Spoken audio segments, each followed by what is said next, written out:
Hi hello friends, എല്ലാ കൂട്ടുകാർക്കും പുതിയൊരു റിവ്യൂയിലേക്ക് സ്വാഗതം. അങ്ങനെ പ്രകാശൻ ഹോസ്പിറ്റലിൽ കിടക്കാട്ടോ. രാജപ്പൻ വരുന്നുണ്ട്. എടാ പ്രകാശ, മര്യാദയ്ക്ക് എന്റെ പൈസ തന്നില്ലെങ്കിലുണ്ടല്ലോ, നിന്നെ ഈ ഹോസ്പിറ്റലിൽ നിന്ന് കൊണ്ടുപോകുമ്പോ തന്നെ നിന്റെ അന്ത്യം എന്റെ കൈ കൊണ്ടായിരിക്കോടാ എന്നൊക്കെ പറയാണ്. രാജപ്പണ്ണ, നിങ്ങളുടെ പൈസ ഞാൻ തരാം രാജപ്പണ്ണ എന്ന് പറയുമ്പോ, നീ എങ്ങനെ തരാനടാ? 10 പൈസ നിന്റെ കയ്യിലുണ്ടോ? നിനക്കൊരു മോനുണ്ട്, രാജകുമാരൻ പറഞ്ഞിട്ട് എടുത്ത് തലേ വെക്കും. അവനെ കൊണ്ട് എന്തിനെ കൊള്ളാടാ? ശരിക്കും എന്റെ പെമ്മക്കളൊക്കെ നോക്കണം. നീ ഏത് നെടിലെത്തിയിരിക്കണത്? നിന്റെ ഭാഗ്യമാണ് പ്രകാശ്. ഇത്ര പെമ്മക്കൾ ഉണ്ടായത് നിന്റെ ഭാഗ്യമാണ്. അപ്പോഴേക്കും പ്രകാശിന്റെ മുഖം കൂടെ മാറും കേട്ടോ.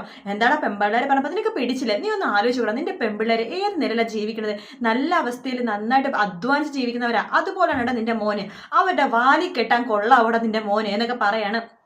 അതൊന്നും കേട്ട് പ്രകാശനെ കുലുങ്ങുന്നേയില്ലട്ടോ. പക്ഷെ അതിനുശേഷം പ്രകാശം തന്നെ ആലോചിച്ച് തുടങ്ങുകയാണ്.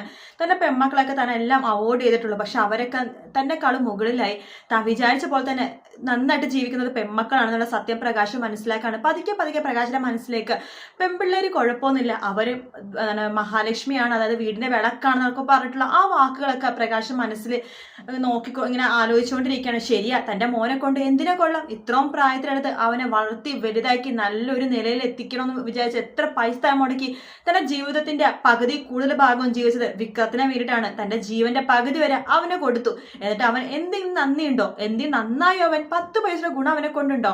പക്ഷെ താൻ വളർത്തുന്നതാണ് കൊള്ളത്തില്ല, കുടുംബദോഷമാണ്, അതുപോലെ കുലദോഷമാണ് പണ്ട് അകറ്റിയ പെമ്പിള്ളേരോ. അതുകൊണ്ട് പെമ്പിള്ളേർ തന്നെയാണ് നല്ലതെന്ന് പ്രകാശം മനസ്സിലാക്കണം.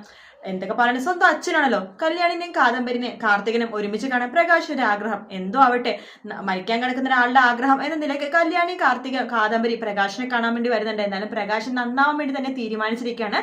തന്റെ പെമ്മക്കളോട് മാപ്പ് പറഞ്ഞ് പ്രകാശൻ തന്റെ കുറ്റങ്ങളൊക്കെ ഏറ്റു പറയുന്ന ഭാഗങ്ങളായിട്ട് നമ്മൾ ഉടനെ കാണാൻ പോകുന്നത്. വീഡിയോ ഇഷ്ടപ്പെട്ടെങ്കിൽ ലൈക്ക് ചെയ്യുക, സബ്സ്ക്രൈബ് ചെയ്യുക, കമന്റ് ചെയ്യുക. മറ്റൊരു വീഡിയോ ആയിട്ട് വീണ്ടും കാണാം. Take care, bye bye.